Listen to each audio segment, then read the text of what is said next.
हे माँ काली, मुझे शक्ति दो। आज आपका बेटा, आज आपका शिष्य, आज आपका दास भैरव तांत्रिक अपनी विद्या को पूरा कर चुका है। अब मैं दुनिया का वो इतिहास बनाने वाला हूं जो ना कोई बन सका है और ना बन सकेगा। मैं मुर्दों को जिंदा करूंगा, मैं कंकाल में जान डाल दूंगा, मैं सबको अमर कर दूंगा। मैं भैरव हूं, तंत्र मेरा नाम, श्राप मेरा कर्म। मैंने रातें गिनी है, 50 तलवारों की खनक सुनी है, और अब मैं उस धुन पर नाचूंगा जो धरती को कांपा दे। उठो मेरी काली शक्तियां, जगा दो इन मुर्दों के कंकाल को।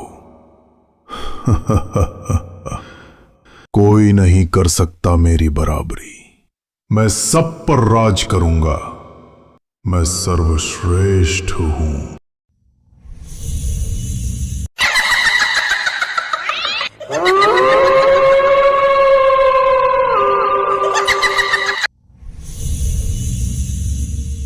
ये नहीं हो सकता। हे माँ काली, ये नहीं हो सकता। मेरी तपस्या ऐसी व्यर्थ नहीं जा सकती। माँ बोलो कुछ, ऐसी मेरी शक्तियां विफल नहीं हो सकती। बोलो माँ, नहीं तो मैं अपना सर काटकर धड़ से अलग कर दूंगा, क्योंकि मैं भैरव हूं, तंत्र मेरा नाम, श्राप मेरा कर्म। भैरव, तुमने सिद्धियां प्राप्त कर लिया है, पर सिद्धि को रखने के लिए बहुत शक्तियों की जरूरत होती है, और अभी तुम इतनी शक्तियां नहीं रख सकते, ना तुम्हारे पास है। इसलिए जिस दिन तुम्हारे पास वो सारी शक्तियां हो जाएगी, उस दिन तुम सफल हो जाओगे। ठीक है माँ काली, मैं अपने अंदर और शक्तियां इकट्ठा करूंगा और अपने सपने को पूरा करूंगा, चाहे उसके लिए मुझे कितनों का खून बहाना पड़े, उसके लिए मुझे जमीन आसमान एक करना पड़े। मैं करूंगा क्योंकि मैं भैरव हूं, तंत्र मेरा नाम, श्राप मेरा कर्म। गुरुजी, ऐसे गुस्सा करना उचित नहीं है। मैं मानता हूं कि आपने मेहनत की है, पर उस मेहनत को हम ऐसे गुस्से में नहीं फेंक सकते गुरुजी।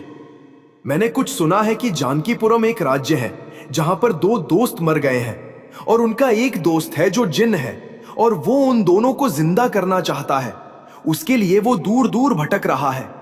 अगर हम उस राज्य तक जाएं और उन दोनों को जिंदा करने का प्रयास करें, तब हम जरूर सफल होंगे।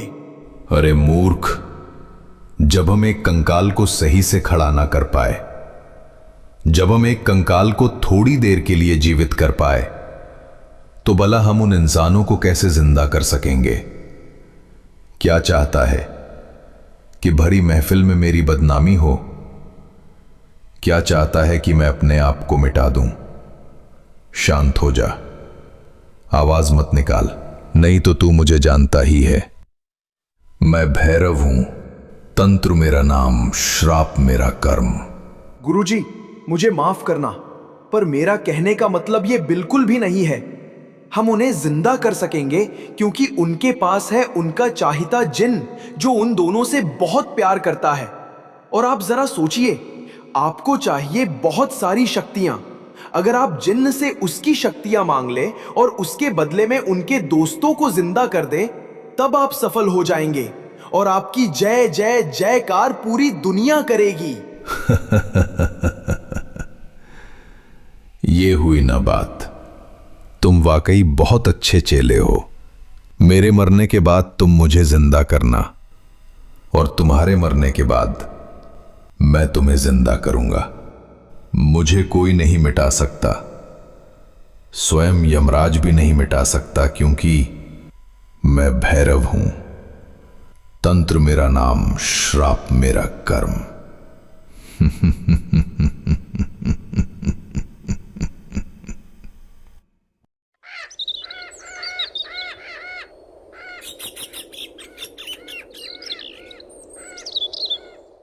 राजा जी, समय बीत रहा है और हम हाथ पर हाथ धरे बैठे हैं। आप हमें ऐसा बताएं कि क्या मरे हुए लोगों को जिंदा किया जा सकता है? आपने कभी ऐसा सुना है कि किसी ने मरे हुए इंसान को जिंदा किया है? आप अपने ऋषि मुनि साधु संतों से पूछकर बताओ कि क्या कोई इंसानों को जिंदा कर सकता है? अगर कर सकता है तो बताओ। मैं पाताल से आसमान तक जाऊंगा, धरती का एक एक कोना ढूंढ लूंगा, पर मेरा दोस्त जिंदा होना चाहिए। माफ करना जिन भाई, मैंने कभी भी ऐसा नहीं सुना। मुझे नहीं लगता कि जो भी इंसान मर गया है वो जिंदा हो सकता है। मुझे ऐसा कभी आभास ही नहीं हुआ कि मरे हुए लोगों को जिंदा किया जा सकता है। ऐसा कभी नहीं हो सकता। क्यों नहीं हो सकता राजा जी? मैंने जिन डायनों और राक्षसों को मारा है वे सब दोबारा जिंदा हुए हैं। अगर वो जिंदा हो सकते हैं तो हम जिंदा क्यों नहीं हो सकते? ऐसी कोई तंत्र मंत्र, ऐसी कोई जगह जरूर होगी जहां पर लोग जिंदा होते होंगे। मैंने पता किया है कि गांव के हरिया काका मरकर जिंदा हुए हैं। अब मैं उनके पास जा रहा हूं। अगर उनसे कुछ होता है तब ठीक, नहीं तो मैं और आगे जाऊंगा। तब तक तुम मदन और पंडित का ख्याल रखना। मैं बहुत जल्द वापस लौट कर आऊंगा। इतना बोलकर जिन वहां से चल देता है और फिर हरिया काका के पास पहुंचता है। हरिया काका के पास पहुंचकर जिन काका से कहता है, काका, आप बिल्कुल भी ना डरें। मैं हूं एक जिन जो लोगों को कभी भी हानि नहीं पहुंचाता। मैंने सुना था कि आप मरकर जिंदा हुए हैं। मतलब जब आपकी चिता में आग लगाई गई और वैसे ही आप उठकर बैठ गए। क्या ये बात सही है या फिर एक अफवाह है जो गांव वालों ने उड़ाई है? नहीं नहीं बेटा, ये अफवाह बिल्कुल भी नहीं है। ये बात बिल्कुल सत्य है कि मैं एक बार मर गया था और जैसे ही मेरे चिता में आग लगाने वाले थे वैसे मैं उठकर बैठ गया। पर मुझे कुछ भी नहीं याद कि मेरे साथ क्या हुआ था। बस इतना याद है कि मैं खुद को देख रहा था। लोग रो रहे थे और कुछ बातें कर रहे थे। पर तुम ऐसा क्यों पूछ रहे हो? क्या तुम्हारे साथ भी ऐसा कभी हुआ है क्या? नहीं नहीं काका, मेरे 2 दोस्त हैं, वो मर गए हैं और मैं उन्हें जिंदा करना चाहता हूं। क्या दुनिया में कोई ऐसी जगह है जहां पर जाकर हम इंसानों को जिंदा कर सकते हैं? अगर काका आपके दिमाग में कोई भी ऐसी जगह हो जहां पर जाने से मेरे दोनों दोस्त जिंदा हो जाएं, मैं वहां तक जाऊंगा। बस आप एक बार कुछ भी हमें बता दें। बेटा, जब मैं छोटा था तब मेरे काका मुझे एक कहानी सुनाया करते थे जिसमें एक किसान मर गया था। तभी उसके बैल उड़कर आसमान में गए और वहां पर एक परीलोक है जहां पर एक घने जंगल में कुछ परियां रहती हैं, जिसमें से एक परी ऐसी होगी जो इंसानों को जिंदा कर सकेगी। अगर वो नहीं कर सकती तब वो उसका रास्ता जरूर बताएगी। मैं कहानी में सुना था बेटा, अब पता नहीं ये सच है या झूठ, मुझे नहीं पता। काका, मैं हूं जो झूठ को भी सच कर दूं, जो कहानी को पलट दूं। इसलिए आपका बहुत बहुत धन्यवाद। अब मैं परीलोक की तरफ जा रहा हूं और बहुत जल्द अपने दोस्तों को जिंदा करूंगा। बाय बाय काका। इतना बोलकर जिन परीलोक के लिए निकल जाता है और उधर भैरव तांत्रिक और उसका चेला बिरजू तांत्रिक जानकीपुरम राज्य के लिए निकल पड़ते हैं। वो धीरे धीरे जंगल को पार करते करते काली दुनिया के जंगल में पहुंच जाते हैं। काला दुनिया के जंगल में पहुंचकर देखते हैं कि वहां पर बड़े बड़े राक्षस और कंकाल मरे पड़े हुए हैं, जिनके शरीर अलग अलग हो चुके हैं। उन सबको देखकर भैरव तांत्रिक रुक जाता है। बिरजू, तुम्हें क्या लगता है कि वो समय आ चुका है जब हम पूरी दुनिया पर राज करेंगे? बड़े बड़े राक्षस, डायन मेरे गुलाम होंगे। हम दोनों हुकूमत करेंगे इस काली दुनिया पर। अब वक्त आ गया है अपना जलवा दिखाने का, अपना हुनर साबित करने का। और मैं ये कर सकता हूं क्योंकि मैं भैरव हूं। तंत्र मेरा नाम, श्राप मेरा कर्म। गुरुजी, आपके इस दिमाग को मैं समझ क्यों नहीं पा रहा हूं? आप कहना क्या चाहते हैं? काली शक्तियों पर राज करना इतना आसान नहीं है। हम किसी को जिंदा कर तो सकते हैं, पर क्या वो अपने हिसाब से चलेगा? क्या वो अपना गुलाम बनेगा? सोचो, अगर वो अपना गुलाम न बन सके तब तो हमारी शक्तियां व्यर्थ हो जाएगी। बिरजू, तुम अभी सिर्फ चेले हो और मैं तुम्हारा गुरु, इसलिए तुम मेरे दिमाग को नहीं पढ़ पाओगे। और रही बात इन सबके कंट्रोल की, वो मुझे अच्छी तरह से आता है। मैंने सिर्फ जिंदा करूंगा, इनमें जान नहीं डालूंगा। ये चलेंगे पर बोल नहीं सकेंगे, सुनेंगे पर देख नहीं सकेंगे। जब तक मैं इनके अंदर वो शक्तियां नहीं डालूंगा, तब तक ये कभी जिंदा नहीं हो सकते। और मैं ये कर सकता हूं क्योंकि मैं भैरव हूं। तंत्र मेरा नाम, श्राप मेरा कर्म। गुरुजी, आप दिन प्रतिदिन बहुत दिमागदार हो रहे हैं। अगर ऐसे ही चला तब मैं भी इस पृथ्वी पर काली शक्तियों का बादशाह बनकर रहना पसंद करूंगा। आप मेरे गुरु और मैं इन सब का गुरु। वो हो सुनकर बहुत मजा आया। अब देर मत करो गुरुजी, इन्हें जिंदा करो। ठीक है, मैं इन्हें जिंदा करने वाला हूं और ये काली दुनिया के जंगल में ही रह सकेंगे, बाहर नहीं निकल पाएंगे।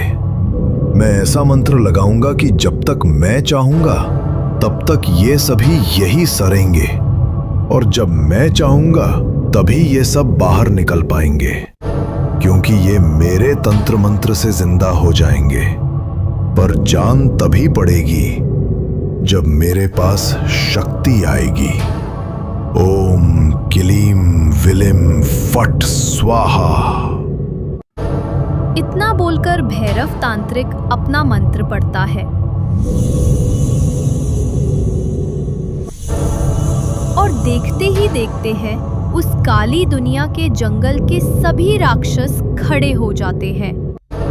तभी उसमें से एक आंख वाला राक्षस इन दोनों की तरफ बढ़ने लगता है, जिसे देखकर बिरजू घबरा सा जाता है। अरे गुरुजी, सबको जिंदा करना था पर एक आंख वाले राक्षस को जिंदा नहीं करना था। ये साला पागल है, अपने ही तरफ आ रहा है और इसे दिख भी नहीं रहा है कि सामने कौन खड़ा है। अगर हटे नहीं तो कुचल कर निकल जाएगा। अरे तो बिरजू, मुझे बता रहे हो? ये बताने का समय नहीं है, बल्कि भगाने का समय है। भागो, इस जंगल को जल्द से जल्द पार करो। अब हम दोनों को भागना ही सही है, क्योंकि मैं भैरव हूं। तंत्र मेरा नाम, श्राप मेरा कर्म। इतना बोलकर दोनों उधर से भागने लगते हैं।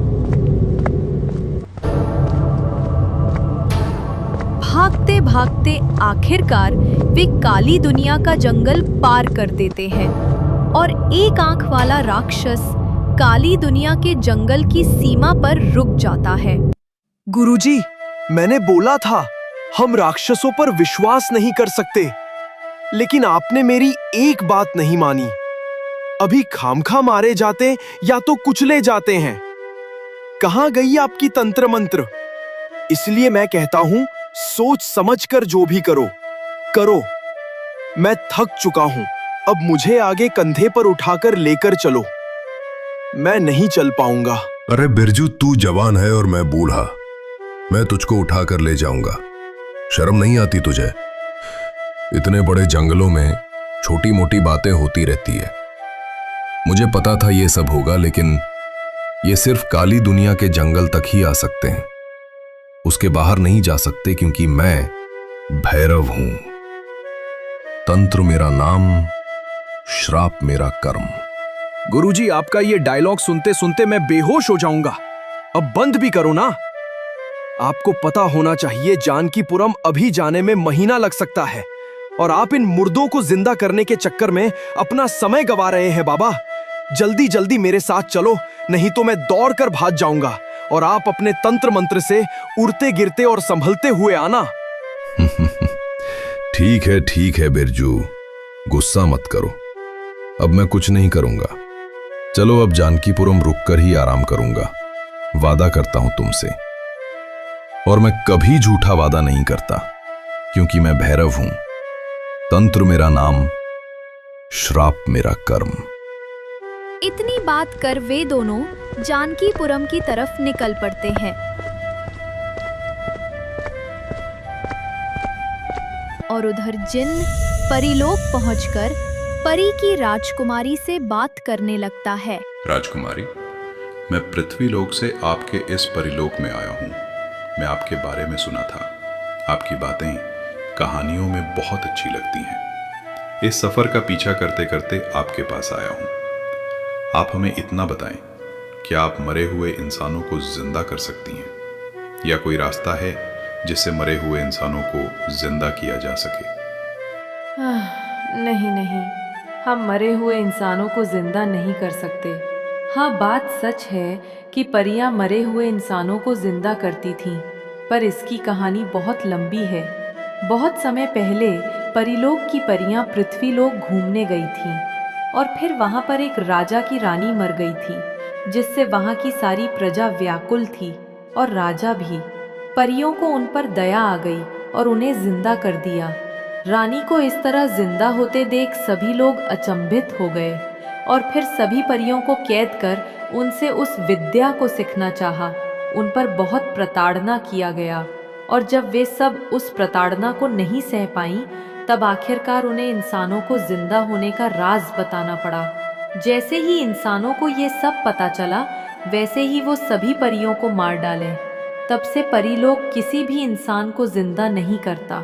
इसलिए आप जाइए और अपने पृथ्वीलोक पर पिशाचिनी और तंत्र मंत्र के ज्ञाता, अघोरी और तांत्रिकों को ढूंढो। वही तुम्हारी मदद कर सकते हैं। पर राजकुमारी, मैं सबसे बात की, उन्होंने साफ मना कर दिया। किसी ने भी मेरी मदद नहीं की, और जब तक मेरे दोस्त जिंदा नहीं हो जाते, तब तक मैं चैन से नहीं बैठूंगा, चाहे तो सालों लग जाए, सालों लग जाए। क्या आप हमारे साथ पृथ्वीलोक चलेगी? मैं एक जिन आपके आगे झुकता है अपने दोस्तों के लिए। हाँ ठीक है, मैं आपके साथ पृथ्वीलोक चलने को तैयार हूँ, पर मैं उन्हें जिंदा नहीं कर पाऊंगी। अगर वो सब किसी तरह जिंदा भी हो गए, तब उन्हें अमर कुंड में नहाना होगा। इसलिए मैं तुमको अमर कुंड ले चलती हूँ, और वहाँ पर पेड़ों से बात करूँगी, क्योंकि जो भी इंसान जिंदा होगा वो अमर कुंड नहाने जरूर जाएगा। इसलिए मैं उस जंगल के वृक्ष राज से बात करूँगी, तब सब पता चल जाएगा। चलो अब मेरे साथ अमरकुंड तालाब तक। इतनी बातें कर वे दोनों अमरकुंड के तालाब तक पहुंच जाते हैं। वहां पर पहुंचकर राजकुमारी परी जिन को उस तालाब के बारे में बताती है। सुनो, ये वही तालाब है जहाँ पर लोग जिंदा होने के बाद स्नान करते हैं। जब तक वे इस अमर कुंड में नहाएंगे नहीं, तब तक वह जिंदा नहीं हो पाएंगे। उनकी एक सीमा होगी, और फिर वे पुनः मर जाएंगे, और फिर कभी जिंदा नहीं हो पाएंगे।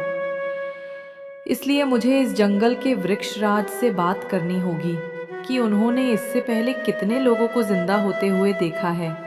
मतलब कितने लोग इस अमर कुंड तक आए, उन्हें सब पता है। वह बहुत ज्ञानी है। चलो मेरे साथ वृक्षराज के पास, क्योंकि बिना उनसे मिले कोई जंगल के अंदर आ ही नहीं सकता।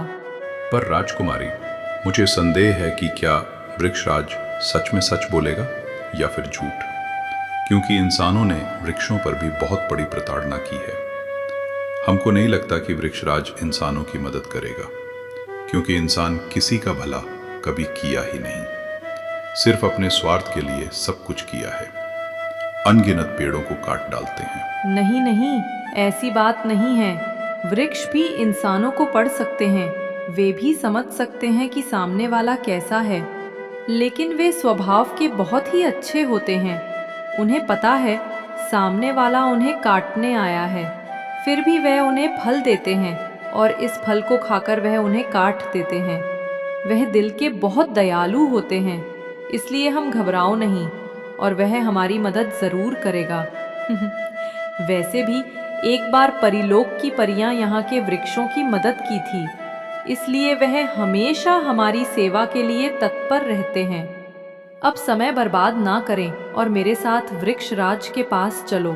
इतनी बात कर दोनों वृक्षराज के पास जाते हैं। वृक्षराज के पास जाते ही परी वृक्षराज से कहती है, वृक्षराज, मैं परीलोक की राजकुमारी हूँ। आज आपसे थोड़ी मदद मांगने आई हूँ। बस मुझे आप इतना बता दें कि विगत कुछ साल पहले कोई ऐसा इंसान भी आया है जो अमरकुंड में नहाने आया हो? क्योंकि मुझे यह जानना बहुत ज़रूरी है, और अगर आप उस इंसान को जानते हैं तब आप मुझे बताएं, जिससे मैं एक मददगार की मदद कर सकूं। पहले तो राजकुमारी, आपका स्वागत है हमारे इस जंगल में। मैं इस जंगल का रक्षक वृक्षराज हूं। यहाँ पर कोई भी मेरे अनुमति के बिना नहीं आ सकता, पर परियां आ सकती हैं। उनके लिए हमेशा इस जंगल में आना एक सौभाग्य होता है, और हम आपकी मदद कर सके ये भी एक सौभाग्य है। हाँ राजकुमारी, लगभग 50 साल पहले यहाँ पर एक तांत्रिक और उसका एक चेला आया था, एक कंकाल को लेकर। जैसे ही उसके गुरु ने उस कंकाल को पानी में, मतलब उस अमरकुंड में डालकर निकाला, वैसे ही उसमें मांस का ढांचा बन गया और वो एक डायन बन गई। उसने उस गुरु को तुरंत मार दिया, और फिर चेला तांत्रिक अपने आप को बचाते बचाते यहां से भाग निकला। उस तांत्रिक का नाम भैरव तांत्रिक है, और उसे ही इंसानों को जिंदा करने का मंत्र आता है। तो इसका मतलब मैं काली दुनिया के जंगल में जिस डायन को मारा, वही उस तांत्रिक को मारने वाली डायन थी। उसकी ही जाल में फंसकर मेरे दोस्त मारे गए। अब हमें उसे तांत्रिक को ढूंढना होगा। पर क्या आप हमें वहां तक, मतलब उनके पास जाने का रास्ता बता सकते हैं? मुझे माफ करें, मुझे जितना पता था मैंने सब बता दिया। अब मैं आपको कुछ नहीं बता सकता, इसलिए अब आप यहां से जा सकते हैं। मैं आपकी और मदद नहीं कर सकता, और हां, आप जब कभी भी इस जंगल में आएंगे, मैं आपका स्वागत करता रहूंगा। आपका बहुत बहुत धन्यवाद वृक्षराज जी। अब मुझे ऐसा लग रहा है कि मैं उस काम को कर सकता हूं। मैं अपने दोस्तों को जिंदा कर सकता हूं। अब मुझे और सब्र नहीं होता। मैं उस तांत्रिक को ढूंढने जा रहा हूं। राजकुमारी, आप इनसे थोड़ा बात कर अपने लोक चली जाना। मैं तुरंत उस तांत्रिक को ढूंढने पृथ्वीलोक के एक एक कोने में जाऊंगा, जब तक वो मुझे मिल नहीं जाता। इतना बोलकर जिन वहां से गायब हो जाता है और सभी जगह जाता है। कभी इस जंगल जाता तो कभी उस जंगल जाता, लेकिन कहीं भी उसे वो तांत्रिक दिखाई नहीं देता। तब वो अपनी जिन्न शक्तियों का प्रयोग कर उस तांत्रिक को ढूंढता है, और फिर उसे पता चल जाता है कि तांत्रिक और उसका चेला जानकीपुरम राज्य में प्रवेश कर चुके हैं। वो तुरंत वहां से गायब होता है और फिर उस तांत्रिक के सामने आ जाता है। तांत्रिक और उसका चेला जिन को देखकर आश्चर्यचकित हो जाते हैं। ये क्या मैं जो देख रहा हूं? गुरुजी, आप भी देख रहे हैं? ये नीला जिन अपने सामने है। मुझे तो अपनी आंखों पर विश्वास ही नहीं हो रहा कि अपने सामने एक जिन खड़ा है। तुम सच में एक जिन हो? हाँ, मैं एक जिन हूं और मैं आपकी तलाश कर रहा हूं। आपकी मदद चाहिए। मेरे 2 दोस्त मर चुके हैं और उन्हें आपको जिंदा करना है। मैंने आपकी शक्तियों के बारे में, आपके तंत्र मंत्र के बारे में बहुत सुना है और बहुत जाना है। तो क्या गुरुजी आप मेरी मदद करना चाहेंगे? मैं मानता हूं कि मेरे पास बहुत सारी शक्तियां, पर मैं किसी को जिंदा नहीं कर सकता। मेरे भी रूल और नियमों हैं जो इसके खिलाफ हैं। अरे, ये तो सच में एक जिन है गुरुजी। मैंने तो सिर्फ सुना था, आज देख भी लिया, और जो मैंने सुना था वो बातें सच है। अरे भाई, मैं तो तुम्हारी मदद करने के लिए इस राज्य में आए हूं। हाँ, मुझे बताओ कि कहां पर आपके दोस्त हैं, कहां पर उनकी लाशें हैं। हम बहुत शक्तिशाली हैं, हम इंसानों को जिंदा कर सकते हैं। हमारे अंदर बहुत सारी शक्तियां हैं। बहुत खूब बेटा। गुरु गुरु रह गया और चेला शक्कर हो गया। अरे मुझे भी बोलने का मौका दो थोड़ा। क्या कोई तुम्हें चढ़ा देगा तब तुम अपने गुरु को भूल जाओगे? हाँ, मैं इंसानों को जिंदा कर सकता हूं क्योंकि मैं भैरव हूं। तंत्र मेरा नाम, श्राप मेरा कर्म। पर उसके लिए तुम्हें पहले मुझे जिंदा करना होगा। मतलब मैं समझा नहीं गुरुजी, आप कहना क्या चाहते हैं? आपको मैं जिंदा करूं, पर कैसे? अरे मेरे भाई गुरुजी, मेरे आधे पागल है। उन्होंने राक्षसों को जिंदा कर दिया था और फिर राक्षस हम दोनों के पीछे पड़ गए। हम सब इतना भागे कि पूछो नहीं। इसलिए गुरुजी चाहते हैं कि आप उन्हें उड़ाकर अपनी शक्तियों से उन दोनों के पास ले चलो, क्योंकि गुरुजी और चले तो खुद ही टपक जाएंगे और फिर आपके दोस्त जिंदा नहीं हो पाएंगे। वो हो तो ऐसी बात है तो ठीक है, चलो आज आसमान की सैर कराते हुए तुम्हें राजा के दरबार ले चलता हूं, जहां पर मेरे दोस्त हैं।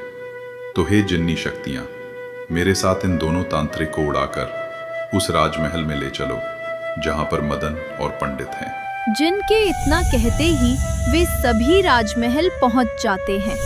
इतना देखकर राजा, मंत्री और वहां पर इकट्ठे लोग आश्चर्यचकित हो जाते हैं। राजा को देखकर भैरव तांत्रिक तुरंत राजा से बोलता है, राजा जी, मैं भैरव तांत्रिक और ये मेरा बिरजू तांत्रिक, दोनों आपको प्रणाम करते हैं। मैं बचपन से लेकर आज तक सभी प्रकार की तंत्र विद्या को सीखा है। आज मेरा सौभाग्य हुआ कि आज मैं आपके राज्य में आपके समक्ष ये बातें कर पा रहा हूं। मैं मदन और पंडित को जिंदा कर दूंगा, ये मेरा वादा है। पर मेरी एक शर्त है। शर्त मेरे लिए नहीं है, बल्कि मैं मजबूर हूं। इसलिए मुझे ये शर्त रखवानी पड़ रही है कि मुझे मदन और पंडित को जिंदा करने में बहुत शक्तियां लगेंगी, और उस शक्ति को जिन मुझे दे तभी मैं इन दोनों को जिंदा कर पाऊंगा। आपका भी स्वागत है मेरे इस राज्य में। अगर आप मदन पंडित को जिंदा कर देंगे, तब आपके लिए मेरे राज दरबार का दरवाजा हमेशा खुला रहेगा, और जो भी आपको चाहिए आप ले सकते हैं। रही बात जिन की, तो बात तो वो तुम्हारे जरूर भर की शक्तियां तुमको देगा। हाँ राजा जी, मैं अपने दोस्तों के लिए अपनी सारी शक्तियां देने को तैयार हूं। बस मेरे दोस्त जिंदा हो जाने चाहिए। तो भैरव तांत्रिक, आप देर ना करें, मेरे दोस्तों को जिंदा करने के लिए अपने तंत्र मंत्र का प्रयोग करना शुरू कर दें। नहीं, ऐसे में अपनी शक्तियों को सभी जगह प्रयोग नहीं कर सकता। इसलिए आपको मेरे उस अंधेरी दुनिया में चलना होगा। मैं अपनी तंत्र मंत्र को अपनी काली माँ के सामने ही कर सकता हूँ। अगर मुझसे थोड़ी भी गलतियां होती हैं तो माँ काली उसे संभाल लेती हैं। इसलिए मुझे मदन पंडित और बिरजू को साथ में लेकर उस अंधेरी दुनिया तक ले चलो जहां पर मेरा धाम है। ठीक है, फिर चलने के लिए तैयार हो जाओ। मैं तुमको तुरंत तुम्हारे धाम तक ले जाता हूँ। हे जिन शक्तियां, मुझे मेरे दोस्त और तांत्रिक को अंधेरी दुनिया तक ले चलो जहां पर इस तांत्रिक का धाम है। इतना कहते हैं वो सब अंधेरी दुनिया तक पहुंच जाते हैं, जहां पर तांत्रिक अपनी तंत्र विद्या से साधना करना शुरू कर देता है और फिर जिन से कहता है, सुनो जिन, मैं साधना करने जा रहा हूं और इनको जिंदा करने में मुझे बहुत शक्तियां चाहिए, जो तुमको मुझे पहले ही देनी पड़ेगी, और फिर मैं उन शक्तियों के बल पर इनको जिंदा कर दूंगा। तो क्या तुम मुझे अपनी सारी शक्तियां दोगे? पर तंत्रिक जी, आप मेरी सारी शक्तियां नहीं ले सकते। कोई भी इंसान किसी जिन की बराबरी नहीं कर सकता। अगर आप मेरी सारी शक्तियां लेंगे तब आपका शरीर फट जाएगा और आप नष्ट हो जाएंगे। इसलिए आप अपने आवश्यकता के अनुसार शक्तियां मुझसे ले लो, जो कि पंडित और मदन को जिंदा करने के लिए पर्याप्त हो। चलिए अब अपना मंत्र पढ़िए, मैं आपको शक्तियां दे रहा हूं। जिन इतना बोलकर तांत्रिक को अपनी शक्तियां देने लगता है और कुछ ही देर में शक्तियां देकर इंतजार करने लगता है, और फिर तांत्रिक अपना साधना को चालू करता है। हे देवी, हे माँ काली, तेरा वचन न जाए खाली। भीख मांग रहा है दास तुम्हारा लेके थाली। कर जिंदा मोर महतारी, काट दो सब बंधन हमारी। है काली शक्तियों, इन दोनों को जिंदा करो, जिंदा करो। इतना कहते ही मदन और पंडित के लाश पर एक प्रकाश होता है और फिर वह दोनों खड़े हो जाते हैं। इतना देखकर जिन बहुत खुश होता है। जिन को मदन और पंडित देखकर बहुत खुश होते हैं और फिर जिन से कहते हैं, अरे मोटे सांड, मुझे ऐसा क्यों लग रहा है जैसे मैं बहुत दिन बाद सोकर उठा हूं। क्या मैं मर गया था? क्योंकि ये एक तांत्रिक विद्या है और मेरे अंदर जो भी शक्तियां हैं, मुझे ये आवाज कर रही हैं कि मुझे तंत्र मंत्रों से जीवित किया गया है। हाँ पंडित, ये दोनों आपको जिंदा किया है। ये गुरुजी भैरव तांत्रिक और वो हैं बिरजू तांत्रिक, जो इनके चेले हैं। दोनों लोग बहुत ही अच्छे स्वभाव के हैं। इन्होंने बिना कुछ मांगे हमारी मदद की और आपको जिंदा किया। इनका ये एहसान मैं कभी जिंदगी भर नहीं भूलूंगा। इन्होंने बहुत मेहनत की। आपका बहुत बहुत धन्यवाद तांत्रिक जी। आज आपकी वजह से मैं अपने दोस्त से मिल पाया। आपका बहुत शुक्रगुजार हूं। जब कभी भी आपको हम सब की आवश्यकता लगे, बिना संकोच करें एक बार सेवा का मौका जरूर देना। और हाँ, आपने तो मेरे बारे में जो कुछ बोला, पर आपकी दोस्ती बहुत अच्छी है। पता है, तुम दोनों को जिंदा करने के लिए जिन भाई ने अपनी पूरी शक्ति गुरुजी को दे दी, ताकि तुम दोनों जिंदा हो सको। कसम से, ऐसी दोस्त किस्मत वालों को मिलते हैं। हाँ पंडित, बिरजू सही बोल रहा है। तुम सब एक सच्चे और अच्छे दोस्त हो। भला इस दुनिया में ऐसा कौन है जो अपने दोस्त को जिंदा करने के लिए इतना सब कुछ करता है। तुम तीनों को देखकर मुझे बिरजू की याद आ रही है। ऐसे ही मेरा चेला बिरजू है। मैं किसी भी मुसीबत में फंस जाऊं, पर मुझे छोड़कर नहीं जाता। बस भगवान से एक ही दुआ करता हूं कि बिरजू जब भी रहे, मेरे साथ रहे, और कुछ नहीं चाहिए। तो तांत्रिक जी, क्या अब मैं पंडित और मदन को ले जा सकता हूं? क्या अभी भी मुझे कुछ करना होगा जिससे इनको कोई दिक्कत ना हो? नहीं नहीं, अभी इनके लिए दिक्कत है। अभी सिर्फ ये सब 1 महीने के लिए जीवित है। उसके बाद उनकी मृत्यु हो जाएगी। अगर 1 महीने के पहले पहले तुम इनको अमरकुंड में नहीं नहलाया, तब ये सब मर जाएगा। इसलिए अमरकुंड में नहलाना बहुत जरूरी है। तभी इनका पपुनः जीवन दान मिलेगा। ठीक है गुरुजी, अब हम सब अपने रास्ते चलें, क्योंकि अब हम अपनी शक्तियों का प्रयोग उतना नहीं करेंगे जितना करना चाहिए। इसलिए सफर पैदल ही चलना होगा। तो समय रहते रहते हम सब निकल जाएं यहाँ से। इतना बोलकर तीनों वहां से चल देते हैं और उन तीनों के जाते ही तांत्रिक अपने चेले बिरजू से कहता है, क्या बात है बिरजू, मैंने जो सोचा वही हुआ। उन दोनों को जिंदा कर मैंने जिन से मतलब भर की शक्तियां दे ली। अब सिर्फ हमें उस काली दुनिया वाले जंगल के जितने भी डायन और राक्षस हैं, उन्हें जिंदा कर, उनको गुलाम बनाकर उन पर राज करना है। और फिर जैसे ही वो सब जिंदा होते हैं, वैसे इस मदन पंडित और जिन को मार डालना है। बोलो मेरा आइडिया कैसा रहा? इनको उस अमरकुंड तक जाने का रास्ता पता नहीं है। अगर पता भी है तो ये सब पैदल जाएंगे। उनके रास्ते में पहुंचकर इनको रोकना है। गुरुजी, दिमाग हो तो आपके जैसा गजब की सोच है आपकी। आप ऐसे लोगों को चूतिया बनाते हैं कि वो समझ ही नहीं पाता। पर गुरुजी, हमें लगता है ये सब गलत नहीं है। उन सब ने खुद ही बोला है कि अगर आपको जब भी मेरी जरूरत पड़े, तब आप हमें याद करना, हम आपकी मदद करेंगे। तो हमको क्यों ऐसा लगता है कि हम राक्षस और डायनों का साथ देकर खुश रहेंगे? तो क्या इसका मतलब हम ऐसे हाथ पर हाथ रखे बैठ रहे क्या?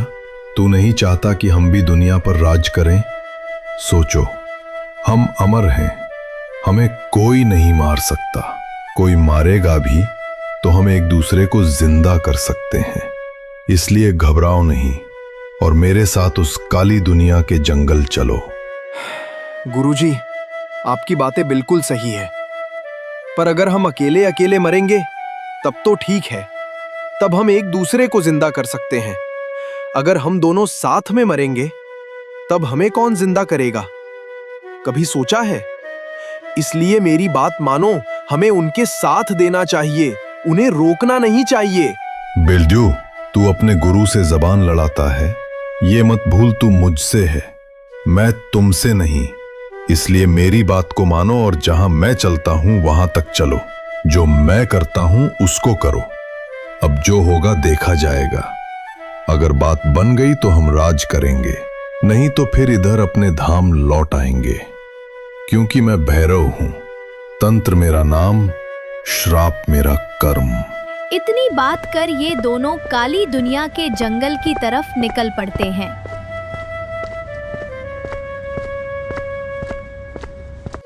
और उधर मदन, पंडित और जिन तीनों जा ही रहे होते हैं कि थोड़ी देर में अंधेरा हो जाता है।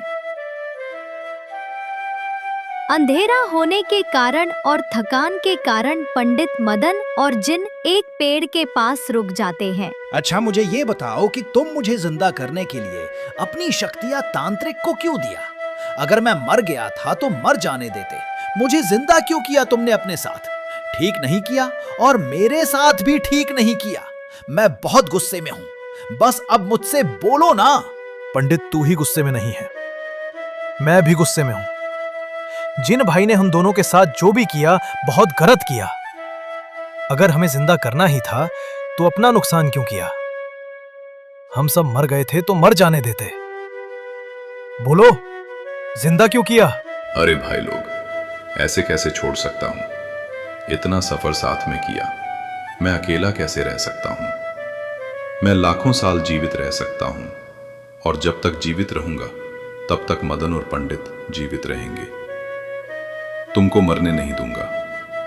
अगर मेरे शरीर का अंग बिकता है तो मैं उसे बेचकर तुम दोनों को जीवित करूंगा, पर मरने नहीं दूंगा। यार, पता नहीं क्यों मुझे बहुत बुरा लग रहा है। बताओ, अगर रास्ते में चलते चलते कोई भी मुसीबत सामने आएगी तो क्या हम दोनों उसका सामना कर पाएंगे? कभी नहीं कर पाएंगे। तुम ही सामना करोगे, और सामना तभी कर पाओगे जब तुम्हारे पास शक्तियां रहेगी। अरे पागलों, तुमको क्या लगता है मैंने उस तांत्रिक को सारी शक्तियां दे दी? तुमको लगता है वो तांत्रिक मेरी सारी शक्तियां लेकर जीवित रह सकता है? कभी नहीं रह सकता। उसके जैसे हजारों तांत्रिक मेरी शक्तियां लेंगे तभी भी कम नहीं पड़ेगी। हाँ, मैं मानता हूं कि मैं थोड़ा कमजोर हो गया हूं, और इसलिए मैं भी आराम करना चाहता हूं। तो बुरा मत मानो दोस्तों, तो 1-2 घंटे के लिए आराम कर लूं। लो देख लो, जमाना ऐसा आ गया कि जो ना कभी थकता, आज वो थक गया है। जिसे मैं सांड बुलाता था, आज उसने अपना दम तोड़ दिया है, बस सिर्फ अपने दोस्तों के लिए। तुम सच में मेरे सच्चे वाले दोस्त हो। मैं भी तुमसे वादा करता हूं कि मैं तुम्हारे लिए कुछ भी कर सकता हूं। आज तुम आराम करो, मैं मदन जागता हूं। इधर ये तीनों आराम करने लगते हैं, और उधर तांत्रिक और उसका चेला उस काली दुनिया वाले जंगल में पहुंच जाते हैं। अरे वो राक्षसों, घुटने पर बैठ जाओ। मैं तुम्हारा मालिक, तुमको पुनः जीवित करने वाला मैं हूं, तुम्हारा महाराज। इसलिए मेरी आज्ञा का पालन करना तुम्हारा कर्तव्य है। तुमको मेरी आज्ञा का पालन करना ही होगा। इसलिए घुटने पर बैठ जाओ, नहीं तो तुम मुझे जानते नहीं मैं तुम्हारे साथ क्या कर सकता हूं। क्योंकि मैं भैरव हूं, तंत्र मेरा नाम, श्राप मेरा कर्म। अरे हट जा मेरे रास्ते से। तांत्रिक, तूने हम सबको जिंदा किया, इसलिए मैं तुम्हें जिंदा छोड़ रहा हूं। पर मेरे ऊपर हुकूमत चलाना तुम्हारे बस की बात नहीं है। मैं सिर्फ अपने महारानी का गुलाम हो सकता हूं, तुम्हारा गुलाम कभी नहीं हो सकता। इसलिए मेरे आंखों के सामने से हट जाओ, नहीं तो मारे जाओगे। अरे, तू मेरे गुरुजी को ऐसा बोलेगा? तेरी इतनी मजाल? मैं तो कहता हूं और बोल मेरे गुरु को। इसकी ही वजह से मैं यहां पर फंसा हूं। मैंने बोला था कि राक्षसों को जिंदा मत करो, राक्षसों पर भरोसा कभी मत करो। देख लिया आज, उसने अपनी औकात दिखा दी। पर मैं तुम्हें अकेला नहीं छोड़ सकता। तुम मेरे गुरु हो, इसलिए जो सजा तुम्हें मिलेगी वही सजा मुझे भी मिलेगी। क्योंकि मैं बिरजू हूं, तंत्र मेरा नाम, गुरु आज्ञा मेरा कर्म। ये मेरा कुछ नहीं बिगाड़ सकता। बस ये सब मुझे पहचान नहीं रहे। अरे मैं वही हूं जिसकी विद्या, जिसके ताकत, जिसकी शक्तियों से तुम यहां पर खड़े हो। इसलिए तुम मेरा कहना मानो और घुटने पर बैठ जाओ, तभी मैं समझूंगा कि तुम सब मेरा कहना मान रहे हो। बस तांत्रिक, बहुत हो गई तेरी नौटंकी। मैंने बोल दिया तो बोल दिया। मैं अपने महारानी का गुलाम हूं, तुम्हारा गुलाम नहीं हूं। तुमने हम दोनों को जिंदा कर मेरी महारानी को भी जिंदा किया है। मेरी महारानी आती ही होगी। अगर वो आ गई तो तुम्हारा बच पाना मुश्किल है, क्योंकि उसके अंदर दया नाम की चीज है ही नहीं। इसलिए यहां से चले जाओ, मैं तुम्हें जाने का मौका देता हूं। अरे पगले, महारानी कहां से आ जाएगी महाराजा? तो अभी शादी ही नहीं किया तो महारानी कहां से आएगी? कम से कम इतना तो सोच। बुला अपनी महारानी को। आज उससे मुकाबला किया ही जाना चाहिए। जो मेरे गुलाम को अपना गुलाम बता रही है, जो मेरी शक्तियों से जिंदा हुई है, भला उससे मैं क्यों डरूंगा? तांत्रिक के इतना कहते ही सफेद बाल की डायन वहां पर आ जाती है। सफेद बाल की डायन को देखकर तांत्रिक डर जाता है, क्योंकि तांत्रिक के गुरु को सफेद बाल की चुड़ैल ने ही मरा होता है। क्या हुआ रे तांत्रिक? ऐसा क्यों लग रहा है कि मैं तुझे पहले देखा है, पर कहाँ देखा है मुझे याद नहीं आ रहा। अच्छा, याद आ गया। तू अपने गुरु के साथ अमरकुंड गया था और फिर मैं तेरे गुरु को मार डाला। जब तुझे एक बार डायनों पर भरोसा नहीं हुआ, तब तुम इस बार डायनों पर भरोसा करके बहुत बड़ी गलती कर दिए। जैसे मैं तेरे गुरु को मारा, वैसे मैं तुझे भी मारूंगी। पर उससे पहले मैं और मेरे दोनों दूत अमरकुंड तालाब नहाने जाएंगे। तब तक तुम एक पिंजरे के अंदर कैद रहोगे। इतना बोलते ही तांत्रिक और बिरजू दोनों पिंजरे में कैद हो जाते हैं। पिंजरे में कैद होते ही तांत्रिक डायन से कहता है, अरे डायन, तूने एक बार गलती कर दी, पर इस बार गलती करने से पहले सोचेगी। तूने मेरे गुरु को मारा, पर तुझे भी मारने वाला कोई था, उसे भी याद रखना। अगर तुम सबने मुझे मार दिया तो कोई बात नहीं, पर तुम तीनों जिंदा नहीं बचोगे। याद रखना मेरी बातें। तुम मेरा कुछ नहीं बिगाड़ सकती, क्योंकि मैं भैरव हूं। तंत्र मेरा नाम, श्राप मेरा कर्म। अरे गुरुजी, यहाँ फटी पड़ी है, पर आपका डायलॉग कभी नहीं छूटेगा। मैंने बोला था कि गलती मत करो, हमें उन सब का साथ देना चाहिए। अगर ये सभी अमरकुंड में नहाकर वापस आ गए, तब हमारा बच पाना मुश्किल है। इसलिए अब मछली की तरफ फड़फड़ाओ इस पिंजरे में। मेरी भी किस्मत खराब थी जो मैं आपको गुरु बना लिया। अरे गुरु का मतलब ये नहीं कि अपनी बातें मनवाना, कम से कम चेलों की बातों पर भी ध्यान देना होता है। मैं भी आपके साथ इतने दिन से काम कर रहा हूं, पर कभी भी आपने मेरी बातें नहीं मानी। आज उसी का खामियाजा मुझे भुगतना पड़ रहा है।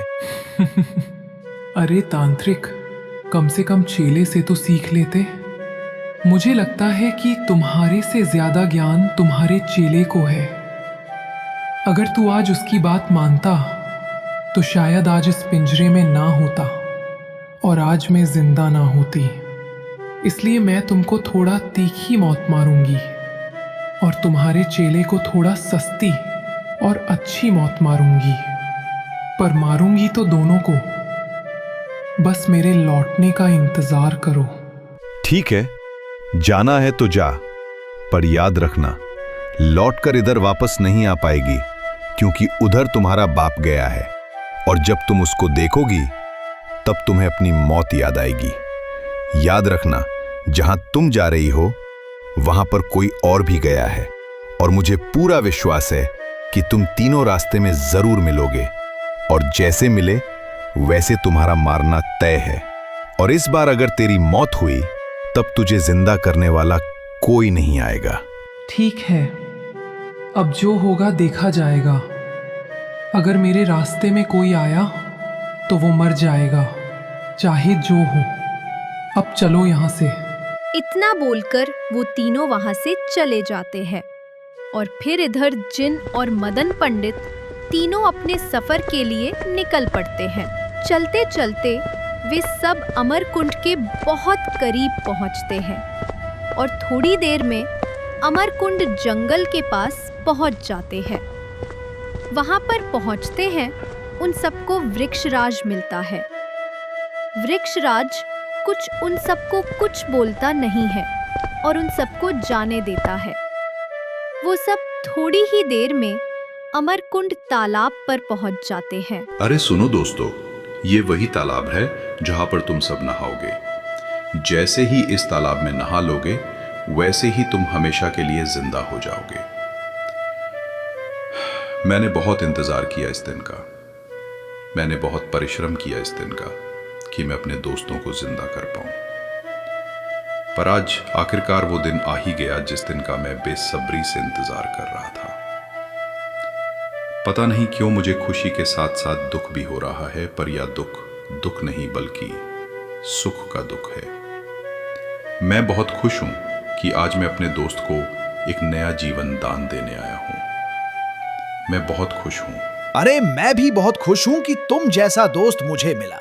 भगवान करे सबको तुम्हारे जैसा दोस्त मिले, तुम्हारे जैसा हम सफर मिले। मैं तुम्हारा उपकार कभी नहीं भूलूंगा, मैं तुम्हारा साथ कभी नहीं छोड़ूंगा। चाहे दुनिया इधर से उधर हो जाए, मैं तुम्हारा साथ कभी नहीं छोड़ूंगा। तुमने हम दोनों के लिए जो किया है शायद कोई भी नहीं करता। आज मैं यहां पर खड़ा हूं तो शायद तुम्हारी वजह से यहां पर खड़ा हूं। मैं हमेशा तुम्हारा कर्जदार रहूंगा।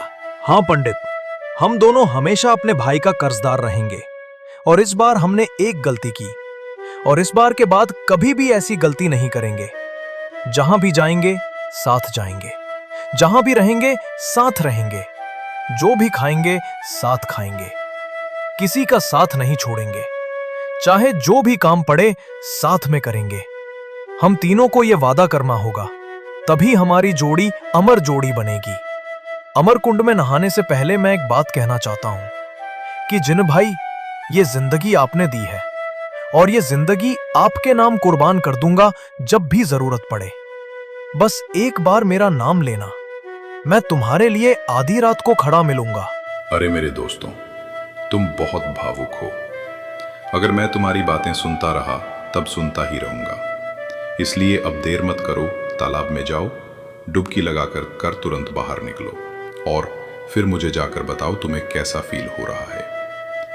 अब मुझसे सब्र नहीं हो रही है। तुरंत जाओ और उस तालाब में डुबकी लगा दो। जिनके इतना कहते ही पंडित और मदन अमरकुंड में नहाकर वापस आते हैं।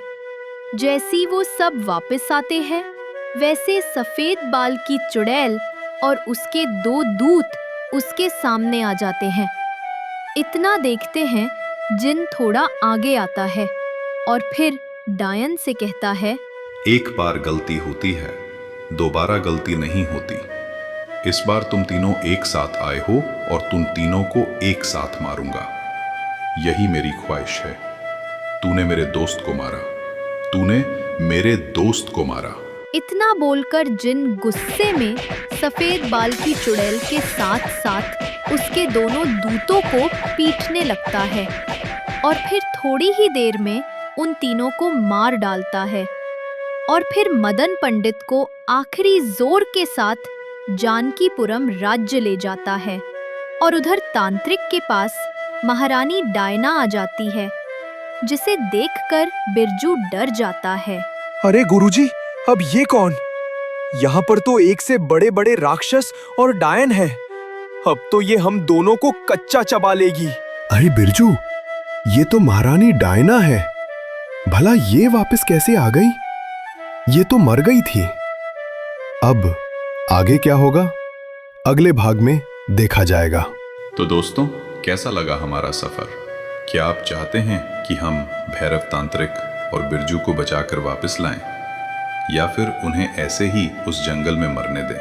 अरे हाँ दोस्तों, आपके लिए खुशखबरी। हमारी टीम आपके कमेंटों को पढ़ेगी। जो भोले बाबा का नाम लेकर सबसे बड़ा और अच्छा कमेंट करेगा, उसको हमारी टीम कुछ उपहार देगी। पर ध्यान रहे ये केवल 5 लोगों को ही मिलेगा। तो जाओ फटाफट कमेंट करो। धन्यवाद।